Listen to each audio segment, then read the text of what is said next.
what you came here with, which is the passionate blueprint of your authentic self-expression found in your heart, my man. That is the journey. The journey isn't to stack your bank account or to stack toys.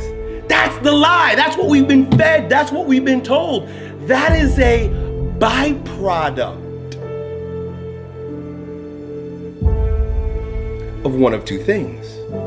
Either lying to yourself and lying to the world and sacrificing your soul so that you can have those things, hoping that they will bring you joy and pleasure, or living authentically. And when you live authentically, those things will either be added to you because that's a part of your path, or they won't. And you got to be okay with that.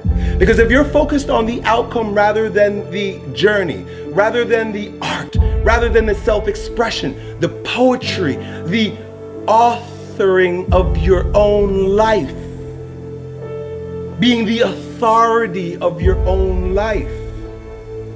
So you made your bed, now you gotta sleep in it. Just be okay with that. Take responsibility for that. Don't feel sorry for yourself. Feel empowered by the fact that you are a creator in your life. You're a manifester of circumstances. You did something and you made something happen. Every moment comes with its yin and yang. Every moment comes with its light and dark. Every moment comes with its good and evil. The idea is to be fully present in the moment so that you can experience it all in its rawness, in its intensity, in its purpose. Each moment, its purpose is itself. We're not needing to do anything more. We're needing to get out of the way and let our truth shine through. Always go to virtues. Always go to character. Always go to who you're not being or who you're being.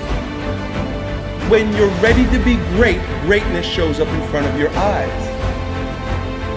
Open up to your intuition, open up to your higher consciousness, open up to your truth, and stop letting fear-based consciousness based on past shit keep you stuck, bro. You gotta breathe.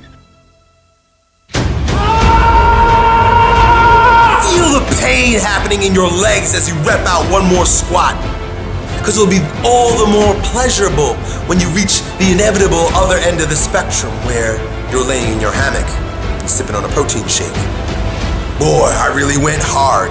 I really went hard on that set. I really went hard in that relationship. I really went hard in school. I really went hard in my career. I really went hard in life. Go hard and die hard. I want to feel life. That's why I'm not afraid of pain. That's why I'm not afraid to take risks. Because I'm crazy about life. I love the rain. I love the elements. I love the way it feels on my body, man. When I see people afraid of the rain, I say, boy, you're afraid of life. There is a self-destructive side of yourself. There is a self-destructive side to every single one of us. You can't be here without a shadow. There is no light without shadow. There is no being without shadow. There is no day without night.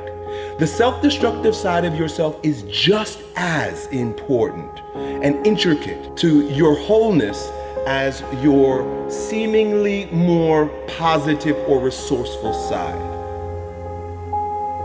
Successful people don't make the right decisions. They make all kinds of bad decisions because successful people have shadows too. The difference between successful people and others is that successful people make their decisions right. And making your decision right begins with taking full responsibility, ownership, and loving your destructive side, your shadow side. Making the right decision isn't about fixing yourself or remedying the problem. It is about self-acceptance first. When you can fully accept your shadow and all the things in them, they no longer manipulate you from the dark side, from your ignorance, from your unconscious. when I make this decision and I get this result, what is God trying to show me?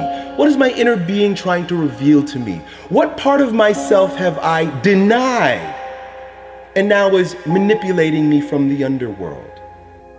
Your shadows, your destructive side, those things that you have shoved down in your deep, dark unconscious, oftentimes contain the greatest gifts you've been given.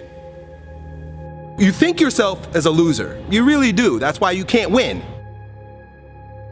Oh, I don't feel so good today. Get your lazy, sick ass up out of bed. Take those very things that you've been resisting. Look at them, question them, look at them from multiple different angles, and then integrate it into your wisdom, into your being.